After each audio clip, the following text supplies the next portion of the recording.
महल में तड़पी अमीर की बेटी, पेड़ तले खुश गरीब की बेटी। रात के 12 बजे अपनी हवेली के आलीशान कमरे के किंग साइज बेड पर लेटकर नंदिनी लाइट ऑफ करके जैसे ही रेशमी चादर ओढ़कर आंख बंद करती है, उसे ढोल नगाड़ों और डीजे की तेज आवाजें सुनाई देने लगती हैं। नंदिनी उठकर बैठ जाती है और तकिए से अपने दोनों कान बंद करके। किसकी मौत आ गई है जो गांव वाले इतनी खुशियां मना रहे हैं? इतना शोर शराबा, मुझे सोने तक नहीं दे रहे। तकिए से कान बंद किए हुए नंदिनी अपने मम्मी पापा के कमरे में जाती है। उस समय वो दोनों भी बिस्तर पर बैठे जाग रहे थे। पापा, ये शोर अभी के अभी बंद करवाओ। अरे नंदिनी बेटी, वो गंगाराम की बेटी की बारात आई है तो शोर तो होगा ही ना। गरीब लोग खुशियां मना रहे हैं। खुशियां मना रहे हैं तो मुझे क्यों परेशान कर रहे हैं? मुझे शोर बिल्कुल भी नहीं पसंद है। जाओ अभी डीजे बंद करवाओ। नंदिनी बेटी, भला बारात का शोर मैं कैसे शांत करवा सकता हूँ? उन्हें भी खुशियां मनाने दो। कैसी बातें कर रहे हैं आप विजय? अपनी बेटी की जरा सी इच्छा पूरी नहीं कर सकते? तुम भी पागल हो क्या? मैं किसी की बारात का शोर कैसे बंद करवा सकता हूँ? अरे इतना पैसा और रसूख किस लिए है? लगाइए अभी बिजली विभाग को फोन और लाइट कट करवाइए इन गांव वालों की। वैसे भी हमारा स्पेशल कनेक्शन है, चाहे शहर की लाइट जाए चाहे गांव की, हमारे घर की लाइट कभी नहीं जाती। ठीक उसी समय पूजा डीजे और रोड लाइट के शोर और जगमगाहट के बीच नाच रहे बारातियों और घोड़ी में सवार दूल्हे को देखकर दुल्हन बनी कमरे में आईने के सामने बैठी अपनी सहेली अमीषा के पास जाती है और वाह यार, तेरा दूल्हा तो बड़ा अच्छा दिख रहा है, एकदम राजा जैसा। और बाराती तो सब एक से बढ़कर एक डांसर हैं। हाँ, पूरा गांव दुल्हन की तरह सजा है। इस जगमग लाइट में दूल्हे की रौनक तो देखते ही बन रही होगी। तभी अचानक बिजली चली जाती है। चारों तरफ अंधेरा छा जाता है और अफरा तफरी मच जाती है। अरे ये लाइट कैसे चली गई? तभी अमीषा के पिता गंगाराम वहां आते हैं और पूजा की बात सुनकर। पूजा बेटी, गांव में तो ऐसा ही है, तुझे नहीं पता है क्या? अरे बिजली विभाग वाले कभी भी लाइट काट देते हैं। अंधेरे में पूजा कमरे के बाहर निकलती है। वो पूरे गांव को अंधेरे में डूबा हुआ लेकिन नंदिनी की हवेली को रोशनी से जगमगाता हुआ देखती है। सब जगह अंधेरा है लेकिन उस अमीर जादी के घर में लाइट कैसे जल रही है? अच्छा, जरूर ये उस अमीर जादी का ही किया धरा है। मैं अभी उसे सबक सिखाती हूँ। तभी पूजा को दीनू काका दिखाई देते हैं। वो उनके पास जाती है और काका देखिए, ये जरूर उस अमीरजादी का काम है। लाइट गई नहीं है, काटी गई है। हाँ बेटा, अमीरों से हम गरीबों की खुशियाँ देखी नहीं जाती। काका आप चलिए मेरे साथ। दीनू काका अपने कीपैड फोन की टॉर्च जलाते हैं और वो दोनों गांव के बाहर लगे ट्रांसफार्मर के पास पहुंचते। पूजा और दीनू काका देखते हैं कि गांव की ओर जा रही बिजली कटी हुई है, लेकिन वहीं से एक कनेक्शन हवेली की तरफ भी गया हुआ है। पूजा बेटी, सही कहा था तुमने, गांव की तरफ जा रही बिजली किसी ने काट दी है। काका आप चिंता मत करो, हमारी बारात धूमधाम से उजाले में घर आएगी और हम उनका स्वागत उजाले में ही करेंगे। और जो हमारे जीवन में अंधेरा करना चाहता है, उनकी ही रात अंधेरे में बीतेगी। पूजा निडरता से हवेली की ओर जाने वाला तार प्लायर से काट देती है और गांव के कनेक्शन जोड़ देती है और वहीं खड़ी होकर देखती है कि पूरे गांव और शादी के पंडाल को लाइट से जगमगाते हुए। ठीक उसी समय नंदिनी अपने कमरे में बेड पर लेटी शांति से सोने की कोशिश करती है कि तभी अचानक उसकी हवेली की बत्तियां गुल हो जाती हैं, पंखा और एसी बंद हो जाते हैं और उसे भीषण गर्मी महसूस होती है और वो उठकर बैठ जाती है। ये क्या हुआ? अब किसने लाइट काट दी? तभी उसे डीजे की तेज आवाज सुनाई देती है। वो खिड़की के पास जाकर बाहर देखती है तो उसे पूरा गांव रोशनी से जगमगाता दिखाई देता है।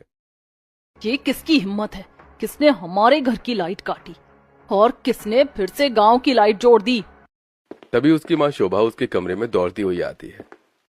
ऐसी हिम्मत इस गांव में कर कौन सकता है, उस गरीब की बेटी के अलावा?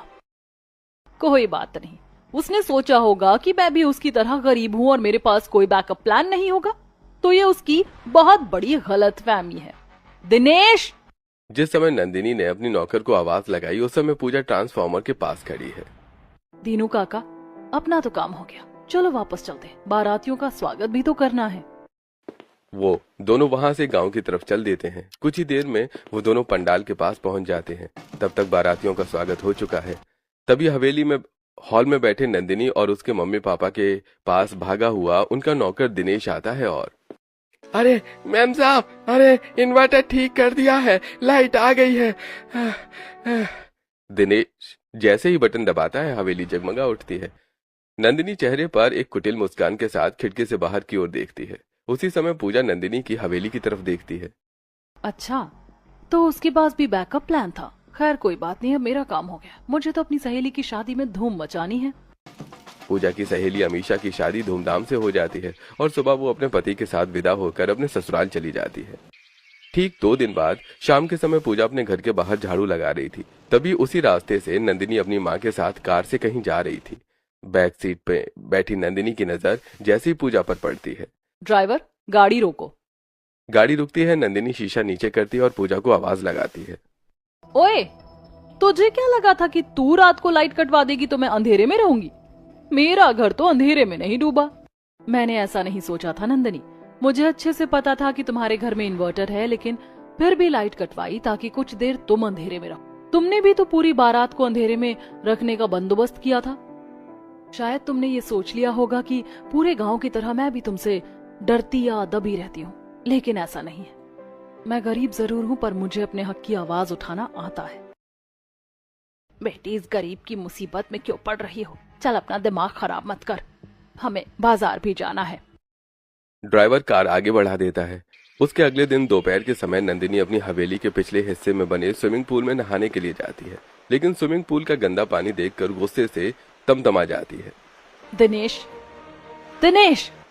दिनेश भागा हुआ उसके पास आता है। ये क्या है? स्विमिंग पूल का पानी अभी तक बदला क्यों नहीं? तुम्हें कितनी बार बोला है? तभी नंदिनी के पिता विजय और माँ वहां आ जाती हैं। शांत हो जा बेटा, इस बार नहर का पानी खेतों में सिंचाई के लिए जा रहा है, इसलिए पूल में पानी भरने के लिए पानी नहीं है। तू एक काम कर, जाकर झील में नहा ले। क्या पापा, ये आप क्या बोल रहे हैं? अमीर की बेटी खुले में झील में नहाएगी?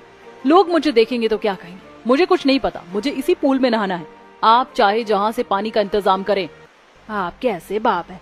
इतना पैसा और रुतबा किस काम का, अगर आप अपनी बेटी के लिए पूल में पानी का इंतजाम नहीं कर सकते? तू भी उसी की साइड ले रही हो। तुमने ही उसे सिर पर चढ़ा रखा है। सर पर नहीं चढ़ाया, सच कह रही हूँ। आप एक काम कीजिए, नहर का पानी पूल के लिए मंगवा लीजिए, सिंचाई तो बाद में भी हो जाएगी। अपनी पत्नी और बेटी की बात मानकर विजय फोन निकालते हैं। जिस समय वो फोन पर बात कर रहे थे, उसी समय गांव के बाहर खेतों में सिंचाई करते हुए पूजा के साथ रूपा और वंदना नहर में नहा रही थी। तभी अचानक नहर का पानी रुक जाता है। अरे, ये पानी अचानक क्यों रुक गया? पानी कहाँ चला गया? गर्मी बहुत है, शायद भाप बनकर उड़ गया होगा। पागल हो क्या? इतना पानी भाप बनकर उड़ जाएगा? हो ना हो उस रात की बिजली की तरह इस बार भी पानी गायब किया गया है। मैं समझ गई, ये जरूर उस अमीरजादी की करतूत है। मुझे जाकर पता लगाना होगा। चलो मेरे साथ आओ। पूजा उन दोनों को नंदिनी की हवेली तक ले जाती है। वो तीनों हवेली के पीछे बनी बाउंड्री वॉल से झांककर स्विमिंग पूल में नंदिनी को नहाते हुए देखते हैं। तभी पूजा की नजर स्विमिंग पूल की तरफ जा रहे नहर के पानी पर पड़ती है। देखो, ये है इन लोगों की अमीरी। हमारे हिस्से का पानी यहाँ स्विमिंग पूल में बह रहा है और गांव में पीने के पानी के लाले पड़े हैं। आज मैं इसे सबक सिखाकर ही रहूंगी। चलो मेरे साथ। पूजा उन दोनों को अपने साथ किवांच के पेड़ के पास ले जाती है। वो तीनों बड़े ध्यान से पत्तों में पकड़कर किवांच तोड़ती हैं और नहर के पानी में डालकर वापस हवेली के पास आकर बाउंड्री वॉल में चढ़कर नंदिनी को स्विमिंग पूल में नहाते हुए देखने लगती हैं। अब देखती हूँ हमारे हक का पानी छीनकर तुम कैसे चैन से नहाती हो। अगर हफ्ते भर तक खुजली ना करवाई तो मेरा नाम भी पूजा नहीं। कुछ ही देर में नंदिनी को तेज खुजली होने लगती है और वो अपने हाथ, पैर और गाल खुजाते हुए स्विमिंग पूल से बाहर निकलती है। ये पानी में क्या हो गया? अचानक इतनी भयानक खुजली कैसे होने लगी? तभी उसे बाउंड्री वॉल के पीछे छिपी पूजा की हंसी सुनाई देती है। अच्छा, तो ये तुम्हारी हरकत है। मम्मी, कहाँ हो आप? नंदिनी की आवाज सुनकर पूजा अपनी सहेलियों के साथ वहां से भाग खड़ी होती है। उस दिन तो कुछ नहीं होता, लेकिन अगले दिन नंदिनी के मम्मी पापा कार से उसके घर पहुंच जाते हैं। उस समय पूजा के पापा कहीं जाने की तैयारी में थे। वो अचानक अपने घर में नंदिनी के माँ बाप को देखकर सहम जाते हैं। वो दोनों कार से बाहर निकलकर दहलीज पर खड़े पूजा के पिता कमलेश के पास आते हैं। देखो, अपनी बेटी को समझा लो। हर बार मेरी बेटी के पीछे पड़ी रहती है। अभी तो मैं शराफत दिखा रही हूँ। जिस दिन अपनी वाली पर उतर आई तो इस गांव में तुम्हारा रहना मुश्किल कर दूंगी। तभी पूजा घर से बाहर निकलती है और आप पहले अपनी बेटी को समझाना सीखिए, जो हर बार गरीब का हक मारती है। उसे समझाने के बजाय आप उसका साथ देती हैं। पूजा के पीछे उसकी माँ रचना भी घर से बाहर निकलती है। चुप कर बेटी, बड़ों से ऐसे बात नहीं करते। अभी कभी उनसे माफी मांगो। मैंने कोई गलती नहीं की तो क्यों माफी मांगो? और आप सिर्फ इसलिए माफी मंगवा रहे हैं क्योंकि वो अमीर हैं। वो अमीर बाप की बेटी है तो कुछ भी करे, उसका कुछ नहीं बिगड़ता। मैं गरीब हूँ तो सही होकर भी माफी मांगू? नहीं। अरे शोभा, कहाँ बहस में पड़ गई हो? हमें लड़का देखने जाना है। वो लोग समय के बहुत पाबंद हैं। अगर हम लेट हो गए तो रिश्ते से मना कर देंगे। अगर मुझे काम ना होता तो आज तुझे ऐसा सबक सिखाती कि याद रखती। शोभा और विजय कार में बैठकर वहां से चले जाते हैं। उनके जाने के बाद दरवाजे पर उतरे जूते पहनते हुए कमलेश। पूजा, मैं कहाँ लड़का देखने जा रहा था और कहाँ तेरे चक्कर में बहस में पड़ गया। ठीक है, मैं भी लड़का देख कर आता हूँ। जूते पहनकर कमलेश वहां से निकल जाते हैं। शाम के समय विजय और शोभा लड़का देखकर अपनी हवेली वापस लौट आते हैं और हॉल में शोभा के साथ बैठे पानी पीते हुए अपने सामने सोफे पर बैठी नंदिनी से। नंदिनी, लड़का बहुत ही अच्छा है। लड़के का घर किसी पुराने राजा महाराजाओं के महल जैसा है। वो लोग कल लड़की देखने आएंगे। हे भगवान, मेरी बेटी महल की बहू बन जाए। मुझे और कुछ नहीं चाहिए, लेकिन उन्हें लड़की शालीन और सुशील चाहिए। आप चिंता मत करो, मैं नंदिनी को सुशील बना दूंगी। इधर कमलेश भी लड़का देखकर घर वापस आते हैं और बरामदे में पानी का ग्लास देते हुए अपनी पत्नी से। रचना, लड़के वालों ने तो पहले से पूजा को पसंद किया हुआ है। अमीषा की शादी में उनके किसी रिश्तेदार ने पूजा को देखा था। तुम अब शादी की तैयारियां शुरू कर दो। अगले दिन जब नंदिनी को पता चलता है कि लड़के वालों ने शादी के लिए हाँ कर दी है तो वो खुशी में अपना ओपन कार में बैठकर पूरे गांव में मिठाइयां बांटने लगती है। मिठाइयां बांटते हुए वो पूजा के घर जा पहुंचती है और आंगन में झाड़ू लगाती हुई पूजा के पास मिठाई का डिब्बा ले जाकर, लो मिठाई खाओ। अच्छा, तो तुम्हें भी पता चल गया कि मेरी शादी फिक्स हो गई है? इसी खुशी में मिठाई बांट रही हो? बेवकूफ, ये मिठाई तुम्हारी शादी फिक्स होने की खुशी में नहीं है।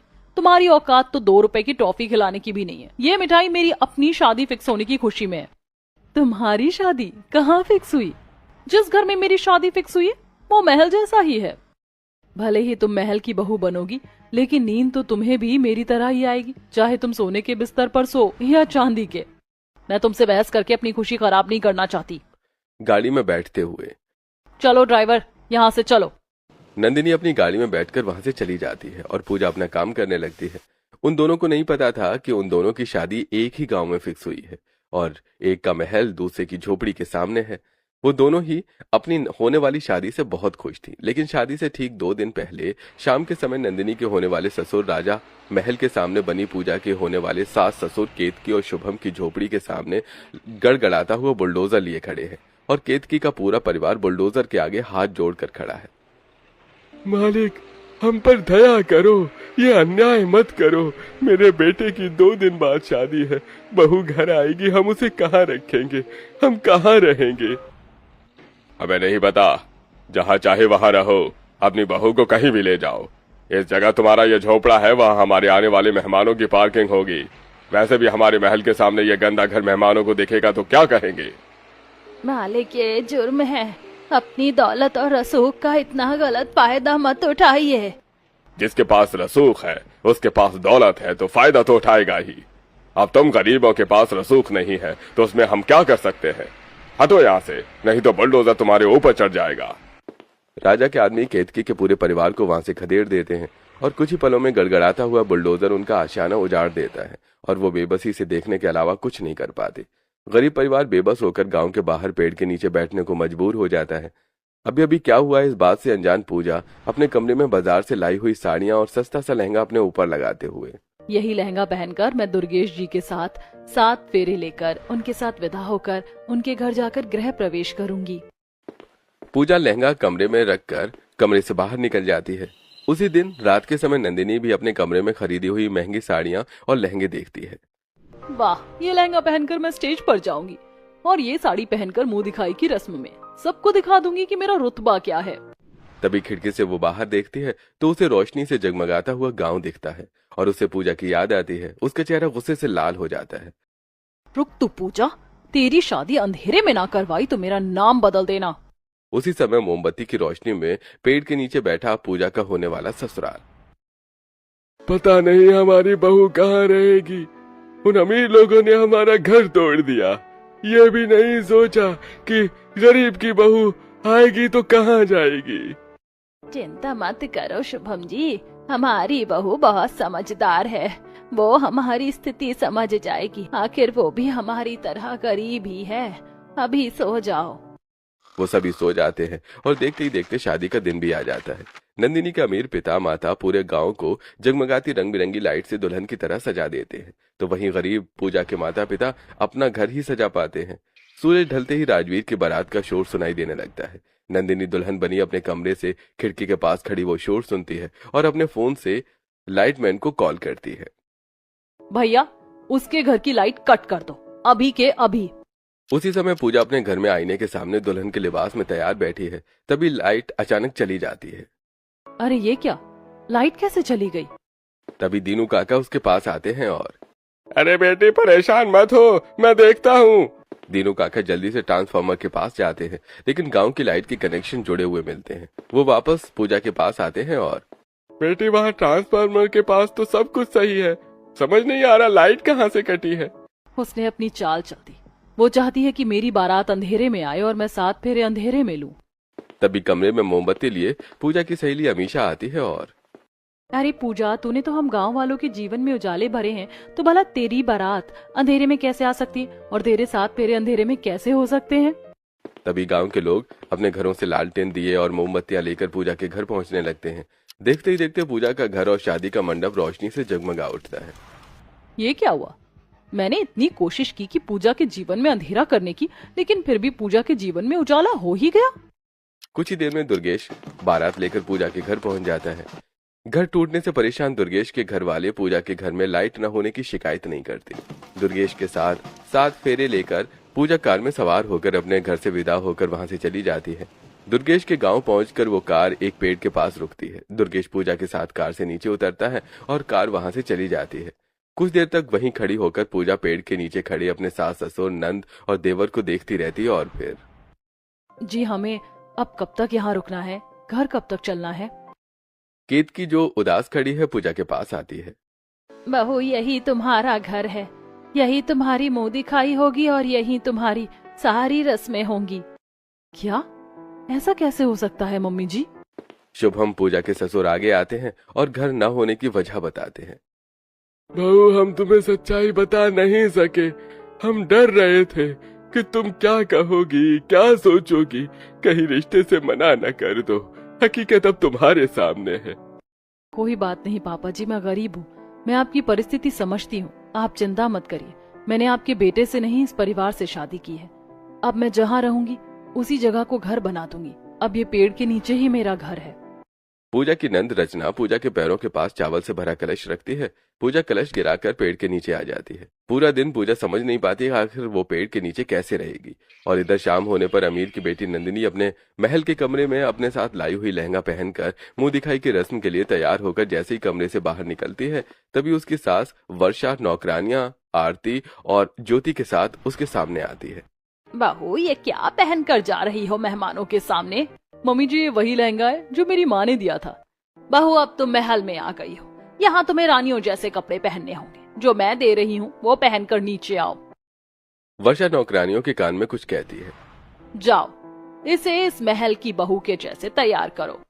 दोनों नौकरानियां नंदिनी को वापस कमरे में ले जाती हैं।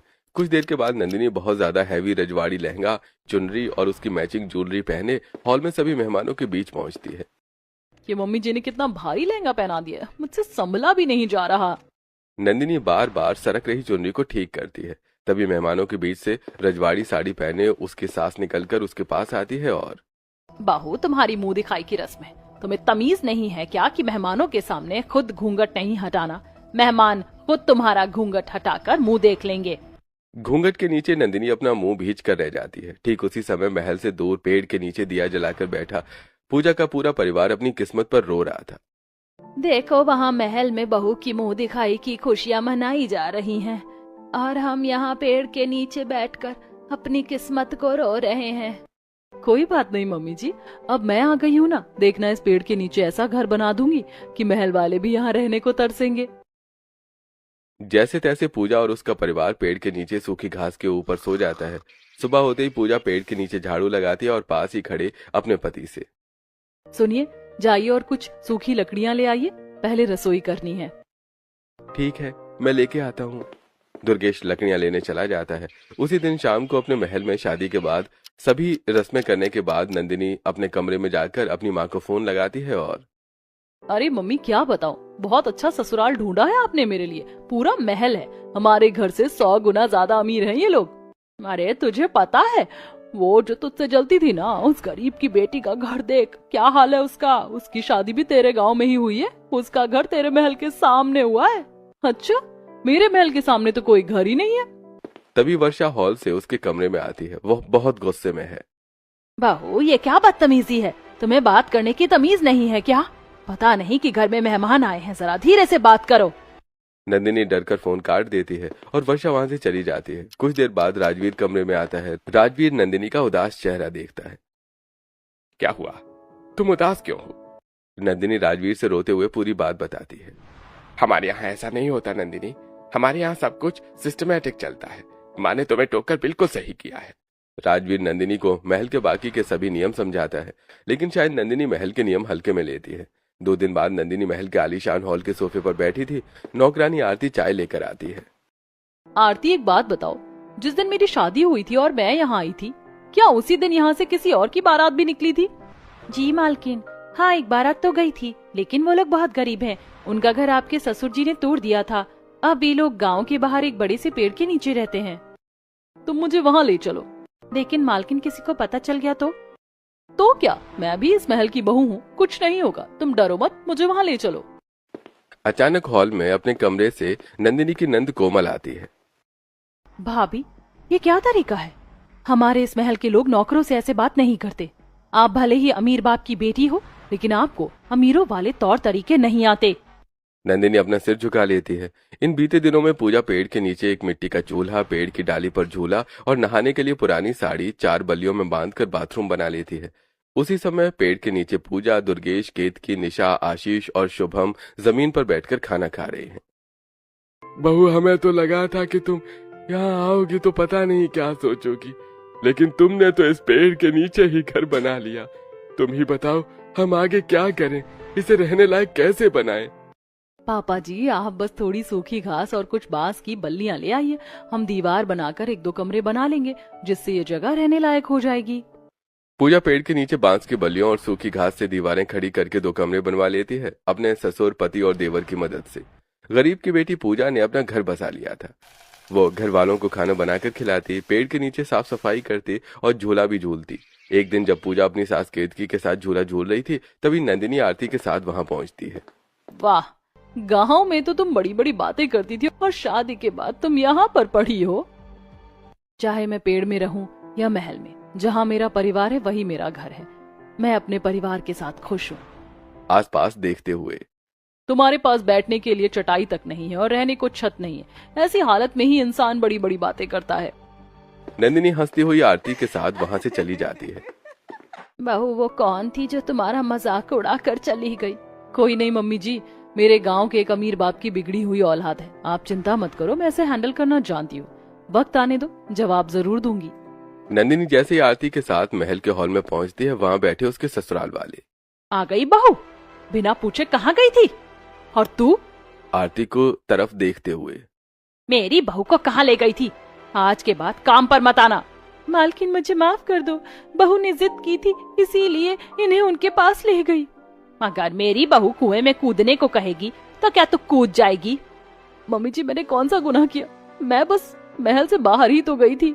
नंदिनी को जोर से थप्पड़ जड़ देती है। ये तुम्हारा मायका नहीं है, तुम्हारा ससुराल है। यहाँ कुछ नियम और कायदे हैं। ये महल मर्यादाओं से चलता है। आज के बाद तुम जो भी करोगी हमसे पूछ कर करोगी। हमारी मर्जी के बिना कुछ नहीं होगा। जाओ अपने कमरे में। रोती हुई नंदिनी अपने कमरे में चली जाती है। फिर उसी दिन रात के समय महल के छत में जाकर नंदिनी वहां से दिखाई दे रहे पेड़ के नीचे जल रहे दिए की रोशनी में पूजा और उसके परिवार वालों को खाना खाते हुए देखकर अपनी माँ को कॉल करती है। मम्मी तुमने कहाँ शादी कर दी मेरी? मैं महल में होकर भी हर चीज के लिए तड़प रही हूँ। अपनी मर्जी का कुछ नहीं कर सकती, ना हंस सकती, बोल सकती, ना बाहर जा सकती। तभी सीढ़ियां चढ़कर छत पे आता हुआ उसका देवर अतुल। छत पर कौन बात कर रहा है? मम्मी मैं बाद में बात करती हूँ, लगता है किसी ने मुझे बात करते सुन लिया। ठीक उसी समय अपने परिवार के साथ खाना खा रही पूजा। बहू हमें नहीं पता था कि पेड़ के नीचे भी खुश रहा जा सकता है। मम्मी जी एक गरीब को बस परिवार का साथ चाहिए, फिर तो वह रेगिस्तान में भी खुश रह सकता है। हंसते हुए वो सभी खाना खाते हैं। गरीब की बेटी ने ससुराल वालों को कभी ये महसूस नहीं होने दिया कि वो लोग पेड़ के नीचे रह रहे हैं और उनके पास घर नहीं है। पेड़ के तले वो भी खुश थी और उसका ससुराल भी। लेकिन वहीं दूसरी तरफ अमीर की बेटी महल में खुलकर बात करने तक को तरस रही थी। एक दिन दोपहर में लंच करने के लिए जब नंदिनी डाइनिंग हॉल में पहुंचती है तो डाइनिंग टेबल पर butter chicken, chicken biryani, korma, मटर पनीर, दाल मखनी, पुलाव, तंदूरी रोटी, पूड़ी, शरबत और लस्सी जैसे शाही पकवान देखकर पास खड़ी ज्योति और किरण से आज दाल रोटी और सब्जी नहीं बनी क्या? डाइनिंग टेबल पर पूरे परिवार के साथ बैठी उसकी सास उसकी बात सुनकर, ये क्या गरीबों वाली डिमांड कर रही हो? ये महल है, कोई गरीब का घर नहीं। मम्मी जी, मेरा मन था इसलिए बोल दिया। यहाँ वही बनता है जो मैं तय करती हूँ, चुपचाप बैठो और जो बना है वही खाओ। नंदिनी मन मारकर शाही पकवान खाने लगती है। एक तरफ अमीर की बेटी का महल है जहां हर सुख सुविधाओं के बीच भी उसे अपनी पसंद के कपड़े पहनने, मनपसंद खाना खाने, किसी से बात करने और घर से बाहर निकलने के लिए तड़पना पड़ रहा है। वहीं दूसरी तरफ पेड़ के नीचे बसी गरीब की बेटी की कुटिया में खुशियां बरस रही हैं, क्योंकि कभी उसका देवर उसके लिए आम ले आता। भाभी जी, आज आप हमें आम रस बनाकर खिलाइए। तो कभी उसके नंद उसे झील के किनारे ले जाती। भाभी जी, आज हम दोनों साथ में खूब नहाएंगे। तो कभी पूजा झूले पर अपनी सास के साथ झूला झूलती। मम्मी जी, कैसा लग रहा है आपको ये झूला? अरे बहू, मैंने तो कभी नहीं सोचा था कि पेड़ के नीचे भी रहा जा सकता है, वो भी इतना खुश होकर। मम्मी जी, खुश रहने के लिए घर की नहीं, परिवार के साथ की और एक दूसरे को समझने की जरूरत होती है, जो कि मेरे साथ है। पूजा के दिन हंसी खुशी बीत रहे थे तो नंदिनी महल में कैद होकर रह गई थी। एक दिन नंदिनी अपने कमरे में बैठी हुई थी, तभी उसका पति राजवीर कमरे में आता है। नंदिनी उसके पास जाकर उसके गले लग जाती है। देखो ना, इतने दिन हो गए हमारी शादी को, पर आप मुझे कहीं घुमाने नहीं ले गए। इस महल की बहुएं अपनी मर्जी से घर से बाहर नहीं निकलती और मैं बिना मम्मी की मर्जी के तुम्हें कहीं नहीं ले जा सकता। राजवीर चुपचाप वहां से चला जाता है। भले ही महल में सब कुछ था, लेकिन नंदिनी के लिए समय किसी के पास नहीं था। एक शाम नंदिनी गार्डन में टहल रही थी, तभी वो ज्योति और किरण की बातें सुनती है। वो जो पेड़ के नीचे रह रही है ना, कितनी समझदार है। वो हर समस्या कितनी आसानी से सुलझा देती है। हाँ, जो समस्या सालों से चली आ रही थी उसने तो चुटकी में सॉल्व कर दी। अब मेरे पापा और चाचा के बीच का झगड़ा खत्म हो गया। मैं तो उसके साथ झरने में नहाने गई थी। क्या क्या बात कर रही हो? हाँ, बहुत मजा आया था मुझे। क्या तो उसके साथ फिर झरने पर जाएगी? जाए तो मुझे भी साथ ले चलना। जैसे ही नंदिनी उनकी ओर बढ़ती है, उसकी सास वर्षा वहां आ जाती है। उसे देखकर नंदिनी को अपना रास्ता बदलना पड़ता है। नंदिनी अपने कमरे में पहुंचती है और बेचैन होकर टहलने लगती है। अब बहुत हो गया, मैं हर चीज के लिए नहीं तड़प सकती। जैसे मैं अपने मायके में थी वैसे यहाँ भी रहूंगी। मुझे बाहर जाने से कोई नहीं रोक सकता। नंदिनी और नहीं तड़पना चाहती थी, इसलिए अगले दिन जब महल के अंदर उसका पूरा परिवार अपने अपने काम कर रहा था, तब नंदिनी सबसे नजरें बचाकर चुपके से महल से बाहर निकलती है और पेड़ के तले खुशी से रह रही गरीब की बेटी पूजा के पास पहुंच जाती है। उसी समय पूजा के ससुर 2 बाल्टी पानी लाकर पूजा के पास लाकर रखते हैं और, अरे बहू, पानी चाहिए हो तो बताना, मैं ला दूंगा। अरे नहीं पापा जी, पानी रखा हुआ है। तभी पूजा की नजर नंदिनी पर पड़ती है। पूजा उसके पास जाती है और, क्या हुआ नंदिनी, यहाँ क्या देखने आई हो? मैं ये देखने आई हूँ कि तुम इस पेड़ के नीचे रहकर भी इतनी खुश कैसे हो। मैंने तो तुमसे पहले ही बता दिया था कि खुशियों के लिए पैसे नहीं चाहिए होते हैं, परिवार का प्यार चाहिए होता है, जो मेरे पास है लेकिन तुम्हारे पास नहीं। मुझे पता है कि तुम अमीर की बेटी महल में जाकर भी चीजों के लिए तरस रही हो। तुम्हें कैसे पता? बस इतना समझ लो, दीवारों के भी कान होते हैं। नंदिनी निराश होकर मुड़ती है। कहाँ जा रही हो? मेरी सास को पता चलेगा कि मैं यहाँ आई थी तो वो मुझे बहुत बातें सुनाएंगी। टाइम बिल्कुल बदल चुका है। मैं गरीब से और गरीब हो गई और तुम अमीर से और अमीर महलों में आ गई हो, लेकिन मेरी किस्मत में खुशियां हैं और तुम्हारी किस्मत में तड़प है। हाँ, तुम गरीबी में भी खुश हो और मैं महल में भी दुखी। समय भी अजीब होता है कि किसी के पास सब कुछ होकर भी कुछ नहीं होता और किसी के पास कुछ ना होकर भी सब कुछ होता है। ये लड़की कौन थी बहू? मम्मी जी, ये वही लड़की है जिसे पैसों का घमंड था, जिसने हमेशा मुझे नीचा दिखाया। लेकिन आज समय ने इसे बता दिया कि खुशियों के लिए अमीर होना जरूरी नहीं है, एक गरीब भी खुश रह सकता है। नंदिनी ये कहकर वहां से चली जाती है। अमीर की बेटी महल में जाकर भी तड़पती रही, क्योंकि उसे परिवार का साथ और सम्मान नहीं मिला, जबकि गरीब की बेटी पेड़ के तले भी खुश रही, क्योंकि उसका परिवार उसके साथ था।